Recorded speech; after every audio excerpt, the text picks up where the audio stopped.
എപ്പോഴോ ഒന്ന് ജില്ലാ കലോത്സവത്തിൽ കഴിഞ്ഞ ഓണം പങ്കെടുത്തിരുന്നു അല്ലേ? അതെ അതെ. എന്ത് പറ്റിയിരുന്നു? കഴിഞ്ഞ പ്രാവശ്യം എന്താന്നറിയില്ല, ഞങ്ങൾ ജില്ലയിൽ തന്നെ താഴ്ന്നുപോയി. എന്താന്നറിയില്ല, എന്തോ മറ്റേ നവ്യ നായരുടെ ഇത് കണ്ടിട്ടുണ്ടോ? ആ കുട്ടി പാടിയില്ല. എയറിൽ കയറാൻ ആഗ്രഹമില്ല. എന്താണ് കുട്ടികളെ രാവിലെ തന്നെ കേട്ടിട്ടുണ്ട്. ആ പാട്ട് എല്ലാവർക്കും അറിയുന്നതാണോ? ആ പാടിയാലോ? ആ തവണ പാടാൻ പാട്ടാണോ അതോ വേറെ ഏതെങ്കിലും അടിപൊളി ഐറ്റം ഉണ്ടോ? നിങ്ങളൊരു ജൻസി ഫീൽ ഉള്ള ഐറ്റം ഏതെങ്കിലും ഉണ്ടോ? രാവിലെ നമുക്ക് ശ്രദ്ധിച്ചോ നിങ്ങള്? അതിന് താഴെ എഴുതി വായിക്കണോ? ജൻസിപൂരാണോ നിങ്ങളെ പൂരായിരിക്കും? അതെ, നമ്മുടെ നിങ്ങളിങ്ങനെ ഒതുങ്ങി നിൽക്കല്ലേ, നിങ്ങളിങ്ങനെ വൈബ്രന്റ് ആയി നിൽക്ക് അല്ലേ? ഞാൻ പറഞ്ഞില്ലേ അവരെ എനർജി സേവ് ചെയ്യാണ് അടുത്ത ദിവസം. നീ എപ്പോൾ ഇവരെ ഡൗൺ ആക്കുന്ന എന്താ? അങ്ങനെ ഡൗൺ ആക്കല്ല, പാവ കുട്ടികളെ ഞാൻ നോക്കുമ്പോ അവരിരുന്ന് ഇങ്ങനെ സൗണ്ട് സേവ് ചെയ്യാണ്.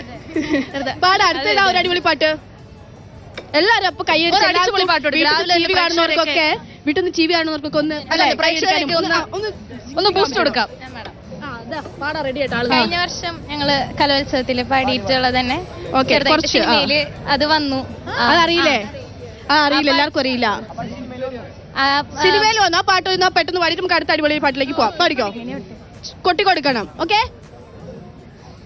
അഞ്ജന മണി കട്ടിലുമേ നല്ല പഞ്ഞാണി തേർമെത്തേമേ അഞ്ജനം പർവ്വതം പോലെ മങ്ക കിടപ്പു കാണുന്നേ.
കേട്ട് ആഘോഷിച്ചതിന്റെ ഇടയ്ക്ക് ഒരു കാര്യം വിട്ടുപോയി. അവിടെ ഇലഞ്ഞിത്തറ മേളം. അതെ, അതാണ് ഞാൻ പറയാൻ വേണ്ടി വന്നത്. നമ്മൾ ഈ സ്റ്റെപ്പ് ഇടുമ്പോൾ എനിക്ക് പെട്ടെന്ന് അത് ആലോചിച്ചാണ്. ഇലഞ്ഞിത്തറ മേളം കാണാൻ നിങ്ങൾ റെഡിയല്ലേ?